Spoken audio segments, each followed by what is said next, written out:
सभी को नमस्कार दोस्तों। इस वीडियो में हम जानेंगे इंग्लिश मीडियम और हिंदी मीडियम के टॉप 5 के ऑप्शनल सब्जेक्ट के बारे में, ताकि जैसे आप में से 2024 और 25 में जो एग्ज़ाम देंगे अपनी एक स्ट्रेटजी बना ले कि उनको कौन सा ऑप्शनल सब्जेक्ट लेना है।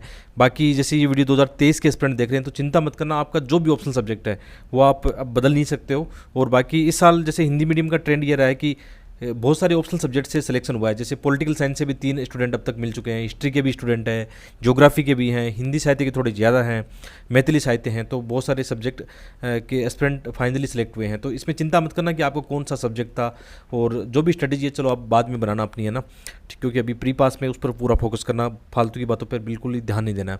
तो आगे बढ़ने से पहले आपसे रिक्वेस्ट करूंगा कि आप चैनल को सब्सक्राइब करना, क्योंकि ऐसे ही यूपीएससी की शानदार स्ट्रेटेजी की वीडियो में लाता हूँ। साथ में मैंने बहुत सारा कंटेंट आपको बिल्कुल फ्री ऑफ कॉस्ट यूट्यूब पे पढ़ा रखा है, क्योंकि मेरे एसए राइटिंग में 157 और एथिक्स में 126 है, और इनका फ्री फुल कोर्स आपको मिल जाएगा अपने चैनल पर, जिसको आप सब्सक्राइब करना। ठीक है, तो जो पहली रैंक आई है जिनकी इंग्लिश मीडियम में हम देख लेते हैं। इनका ऑप्शनल सब्जेक्ट क्या है? इनका है PSIR, political science and international relation. Ishita Kishore rank first. ठीक है, इनका ऑप्शनल सब्जेक्ट आप देख सकते हो। और सेकंड रैंक जैसे ग्रीमा लोहिया, इनका है कॉमर्स एंड अकाउंटेंसी। और थर्ड रैंक उमा, इनका है एंथ्रोपोलॉजी। ठीक है, टॉप 5 में 2 का एंथ्रोपोलॉजी है।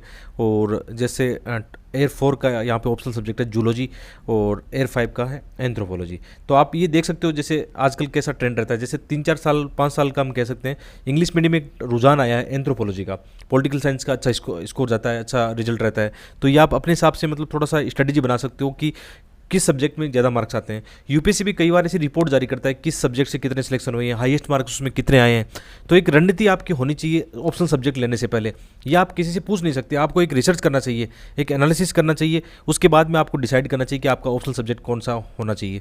ठीक है, इसमें आजकल ऐसा नहीं रहता कि आपका रुझान किस में है। जैसे कई बच्चों का रुझान किसी सब्जेक्ट में हो सकता है, लेकिन जरूरी नहीं कि आपके उसमें अच्छे मार्क्स यूपीएससी में आए। तो थोड़ा सा ट्रेंड जरूर देख लेना, और वो आप डिसाइड करना कि आपको क्या रखना है। ठीक है, और हिंदी मीडियम में देखें जैसे रैंक फर्स्ट 66वीं रैंक आई है, हिंदी मीडियम के टॉपर हैं ये। और कृतिका मिश्रा, इनका ऑप्शनल सब्जेक्ट है हिंदी साहित्य।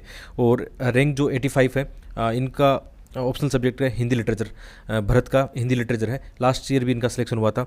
और जैसे प्रिंस का जो है, इनका पहले ज्योग्राफी था, इन्होंने फिर मैथिली साहित्य लिया अपना, और इस बार इनकी रैंक जो है 89 है, आप ये देख सकते हो। इसके अलावा जैसे दिव्या है, दिव्या का लास्ट ईयर भी हिंदी लिटरेचर था, इनकी रैंक अच्छी थी, IPS बने थे, और इस बार प्रो प्राइज बने।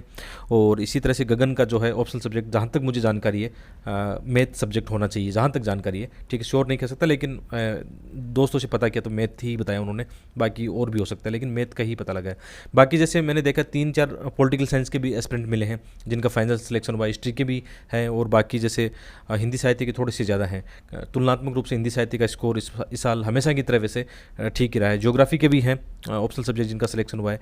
तो बाकी ये आता है कि आपको क्या लेना है, तो ये आप थोड़ा सा डिसाइड कर लेना। ऐसे यूपीएससी की जो टॉपर्स की लिस्ट आती है, ठीक है, उसमें 3-4 क्राइटेरिया होना चाहिए। एक तो यूपीएससी का मार्किंग पैटर्न क्या है, किस सब्जेक्ट में अच्छे मार्क्स आते हैं, ये रखना चाहिए आपको। एक रहना चाहिए कि आपको जो कंटेंट है, मतलब कितना आसानी से उपलब्ध है आपके लिए, तो आपका सिलेबस है और जो कंटेंट है कितनी आसानी से आपके पास जो नोट्स है। जैसे आप हिंदी मीडियम से हो तो आपको ये पता होना चाहिए कि किस सब्जेक्ट में आपको आसानी से कंटेंट मिल सकता है, ज़्यादा एफर्ट लगाने ना पड़े।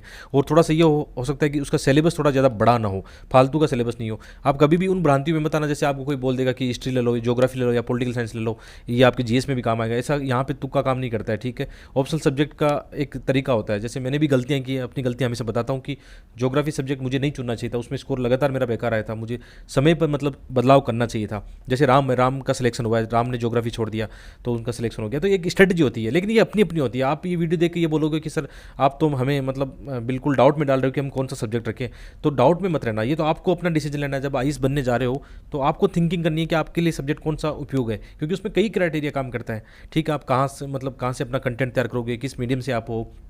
ठीक है, एक रुचि भी चलो काम कर सकती है कि उसमें इंटरेस्ट आपका है, लेकिन रुचि वाला मामला बाद में रखना। पहले अपना ये देखना किस सब्जेक्ट में अच्छे मार्क्स आते हैं, पैटर्न देखना जरूरी है। ये एक स्ट्रेटजी और प्लानिंग होनी चाहिए, अदरवाइज अपनी छोटी सी गलती बहुत महंगी पड़ती है बाद में। ठीक है, तो आप ये वीडियो निश्चित रूप से काम आएगा। और ऐसी स्ट्रेटजी की वीडियो, जैसे इस टॉपर का जितना भी रिजल्ट का एनालिसिस है, मैं जैसे हिंदी मीडियम का एक लेके आऊँगा, जिसमें हिंदी मीडियम में 50 से 60 के बीच में एक संख्या है। इस बार बहुत अच्छी बात है, कई सालों के बाद में हिंदी मीडियम में 50 से 60 मतलब लोगों का फाइनल सिलेक्शन हुआ है, क्योंकि हिंदी मीडियम के 500 लोग ही मेंस देते हैं, बाकी बहुत सारी समस्या सी सेट में लटक जाते हैं। ठीक है, तो ये ध्यान रखने वाली बात है कि यदि सी सेट में पास करते हैं, यदि नंबर ऑफ स्टूडेंट मेंस के एग्जाम बैठेंगे तो उनका फाइनल स्कोर जो रिजल्ट है वो भी सुधरेगा। तो ये आप देख सकते हो कहाँ समस्या है। मेंस में उतनी समस्या नहीं है, मैं अपना अनुभव भी कह सकता हूँ। जैसे मैंने 4 बार मेंस लिखा, तो इनमें से 3 बार मेरा इंटरव्यू कॉल हुआ, अच्छे मार्क्स भी आए। ठीक है, तो मेंस में उतनी समस्या नहीं है, लेकिन प्री के अंदर समस्या है, ये बात है। ठीक है, तो वीडियो को लाइक से जरूर करना। बाकी आप टेलीग्राम से जुड़ना, ये पीडीएफ आपको टेलीग्राम पे मिल जाएगी। अपने टेलीग्राम का नाम है study eyes with Dharmendra Jakharia. Video description check करना, जिस पे आपको टेलीग्राम का लिंक मिलेगा। ठीक है, बहुत बहुत धन्यवाद वीडियो देखने के लिए।